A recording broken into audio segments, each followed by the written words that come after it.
食合桃的而且確係有用。哦，係啊就話以形補形啦，食豬腦補腦啦，食合桃又係補腦啦。咁甚至乎有啲人話食葱會聰明嘅喎，咁究竟關唔關事？食葱會聰明咧，玩個字嘅啫。食字。咁但係咧，食合桃的而且確係有用嘅。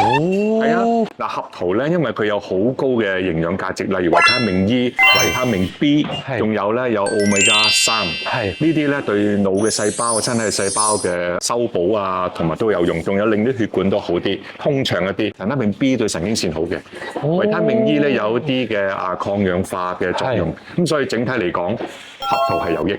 豬腦咧食豬腦咧，其實好少人食豬腦噶啦。我諗而家你買份豬腦都唔係容易嘅。係豬腦嘅就唔好啦，因為好高嘅膽固醇同埋好多嘅脂油啊，嗰啲 fat 啊，所以咧可免則免啦。所以合桃都幾好啊，合桃好食係啊，不過又嗱真正好嘅咧係唔好加埋啲有 honey 啊，有好多甜嘅。係啦，最主要個糖分冇咁高。係啦，係最好嘅。合桃我哋煲湯好好飲嘅，試下。冇錯。